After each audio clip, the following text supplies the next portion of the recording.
अगर जमीन पर मौत थी तो पानी में उससे भी बड़ा आफत, क्रोकोडाइलस थोबर्ज नार्सोनी।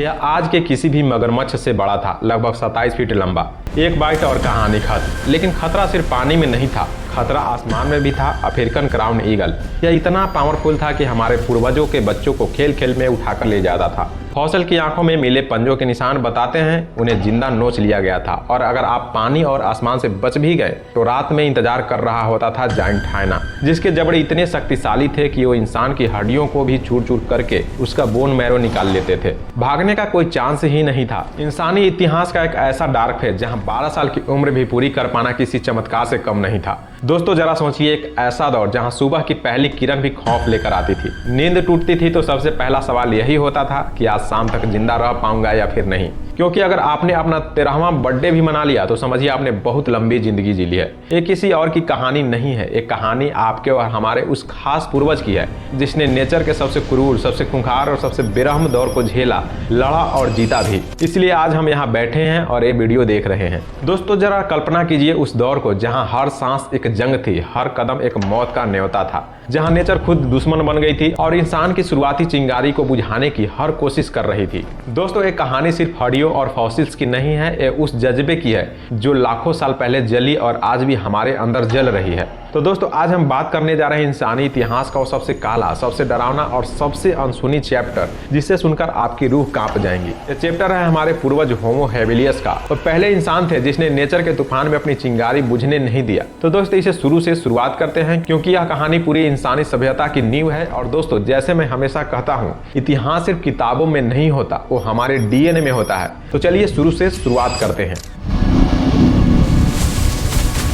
दोस्तों कहानी की शुरुआत होती है आज से करीब 66 साल पहले। तारीख थी 4 नवंबर 1960। जगह था तंजानिया का अल्डुआई गार्ज, जिसे आज हम क्रैडल ऑफ ह्यूमन काइंड यानी कि मानवता का पालना कहते हैं। उस वक्त यह सिर्फ एक तपता हुआ धूल भरा डेजर्ट था। सूरज की गर्मी इतनी तेज थी कि जमीन तवे की तरह जल रही थी, और इसी तपती गर्मी में पसीने से लथपथ एक परिवार इतिहास खोदने में लगा था, the leaky family. Louis leaky और उनकी पत्नी मैरी लीकी, ये वो नाम है जो आर्कियोलॉजी की दुनिया में लेजेंड माने जाते हैं। लुई का जन्म केनिया में हुआ था और उन्हें पूरा यकीन था कि इंसान की उत्पत्ति यूरोप या एशिया में नहीं हुआ बल्कि अफ्रीका में हुई है। सालों साल फावड़ा चलाने और मिट्टी छानने के बाद भी जब कुछ नहीं मिला तब भी वो डटे रहे। लेकिन एक दिन उनका 20 साल का बेटा जोनाथ लीकी खुदाई कर रहा था, तभी उसका फावड़ा किसी सख्त चीज से टकराया। मिट्टी हटाई गई और जो सामने आया उसने साइंस की दुनिया को हिलाकर रख दिया। वो एक जबड़ा था जिसका निचला हिस्सा, जिसमें 13 दांत अभी भी जड़े हुए थे।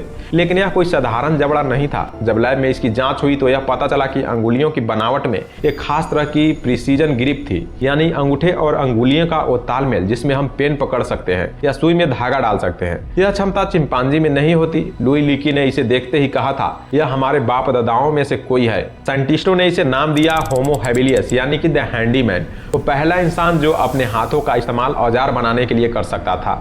लेकिन दोस्तों असली कहानी इन हड्डियों के मिलने की नहीं है। असली कहानी वो है जो इन हड्डियों ने हमें बताई, और वो सच बहुत ही डरावना था। 1960 से लेकर 2000 के दशक तक दुनिया भर के वैज्ञानिकों को होमो हेबिलियस के 26 से ज्यादा कंकाल मिल चुके थे। लेकिन एक सवाल जो सबको परेशान कर रहा था वो एक ही मिले हुए लगभग सभी कंकाल जवान क्यों थे, कोई भी बुजुर्ग क्यों नहीं था। इस रहस्य से पर्दा उठाया स्पेन की एक वैज्ञानिक लौरा मोनिका मार्टिनेज ने। लौरा एक पोलियो एंथ्रोपोलॉजिस्ट थी और उन्होंने एक बहुत ही एडवांस टेक्निक का इस्तेमाल किया, डेंटल माइक्रोवेव एनालिसिस। दोस्तों इसे आसान भाषा में कहे तो हम जो खाते हैं वो हमारे दांतों पर न दिखने वाला माइक्रोस्कोपिक खरोचे छोड़ जाता है। जैसे जैसे उम्र बढ़ती है दांतों का इनेमेल घिसता जाता है और खरोच गहरी होती जाती है। यह एक तरह का बायोलॉजिकल लॉक है। लौरा ने 18 लाख साल पुराने इन दांतों को हाई पावर माइक्रोस्कोप के नीचे रखा। उन्होंने चिंपैंजी और एस्ट्रोलोपैथिक्स और शुरुआती इंसानों के डेटा को क्रॉस चेक किया, और जब कंप्यूटर ने फाइनल कैलकुलेशन करके रिजल्ट दिया तो पूरा हॉल सन्न रह गया। दोस्तों रिजल्ट यह था कि उन 20 कंकालों की एवरेज एज जो थी वह सिर्फ 12.8 साल थी। ज्यादातर होमो हेबिलियस 10 से 14 साल की उम्र के बीच मर जाते थे। जी हाँ, सिर्फ एक फॉसिल्स ऐसा मिला जो शायद 25 साल तक पहुंचा था। यह डेटा सिर्फ आंकड़े नहीं थे, यह सबूत था उस दौर की क्रूरता का। जरा सोचिए, जिस उम्र में आज के हमारे बच्चे 7वीं 8वीं क्लास में होते हैं, वीडियो गेम खेलते हैं, उस उम्र में हमारे पूर्वज बुढ़ापे की मौत से मर रहे थे या किसी जानवर का शिकार बन रहे थे। लेकिन सवाल यह है कि आखिर आखिर क्यों, आखिर ऐसा क्या हो रहा था उस वक्त की दुनिया में? इस सवाल का जवाब हमें मिलता है जियोलॉजिकल में। आज से करीब 70 लाख साल पहले अफ्रीका एक स्वर्ग जैसा था। घने जंगल, फल फूल और पेड़ों पर रहने के लिए सुरक्षित जगहें थी। हमारे और चिंपैंजी के पूर्वज एक साथ मजे से रहते थे, लेकिन फिर नेचर ने करवट बदली, टेक्टोनिक प्लेट हिली और पृथ्वी का टेम्परेचर जो है वह गिरने लगा। जो घने जंगल थे वो सूखने लगे, उनकी जगह ले ली खुले मैदानों ने, द सवाना ग्रासलैंड ने। यही वो टर्निंग पॉइंट था। हमारे पूर्वज जो अब तक पेड़ों पर सुरक्षित थे, उन्हें मजबूरन जमीन पर उतरना पड़ा। ये वैसा ही था जैसे आज आपसे आपका घर छीन लिया जाए और आपको शेरों से भरे पिंजरे में डाल दिया जाए बिना किसी हथियार के। जरा उनकी हालत देखिए। हाइट की बात करें तो सिर्फ 3 से 4 फुट के होते थे। नाखून और दांत किसी भी शिकारी जानवर के मुकाबले बेहद कमजोर थे। और अगर स्पीड की बात करें तो भागने की अधिकतम जो स्पीड थी वह 20 से 25 किलोमीटर प्रति घंटे थी, जबकि एक शेर 60 किलोमीटर प्रति घंटे दौड़ सकता है। होमो हैबिलियस के पास न तो बाघ जैसे पंजे थे, न हाथी जैसे ताकत, और न ही चीते जैसे रफ्तार थी। और वो जिस मैदान में उतरते थे वो खाली नहीं था, वो भरा हुआ था प्री हिस्टोरिक मॉन्स्टर से। आज अगर आप अफ्रीका के जंगल में जाएं तो आपको शेर, तेंदुआ और मगरमच्छ से डर लगेगा, लेकिन उस दौर में 14 से 15 ऐसे अपेक्स प्रीडिएटर थे जिनके लिए हमारे पूर्वज सिर्फ एक चलते फिरते नाश्ते जैसा था। तो आइए मिलते हैं उन मॉन्स्टर से जिन्होंने इंसानियत को लगभग खत्म ही कर दिया था। सबसे पहले पैचिक्रोक्रूटा, इसे आज आप जायंट हाइना कह सकते हैं। आज की हाइना से साइज में दुगना, वजन करीब 300 किलो। इसके जबड़े इतने पावरफुल थे कि वो हाथियों जैसे जानवरों की हड्डियों को भी चूर चूर करके उनका बोन मैरो निकाल लेते थे। यह झुंड में शिकार करते थे। अगर एक होमो हैबिलियस इनके सामने आ गया तो भागने का कोई चांस ही नहीं था। फॉसिल में हमारे पूर्वजों के हड्डियों पर इनके दांतों के निशान मिले हैं, जो यह बताते हैं कि हम उनका फेवरेट भोजन थे। सेकंड है डायनोफिलियस, अगला खतरा। डायनोफिलियस, इसे प्राइमेट किलर भी कहा जाता है। यह एक तेंदुआ जैसा था, लेकिन उससे कहीं ज्यादा भारी और पावरफुल। इसके आगे के 2 दांत खंजर जैसे थे। इसकी खासियत यह थी कि यह चुपके से शिकार करता था, यह पेड़ों पर चढ़ सकता था और अंधेरे में देख भी सकता था।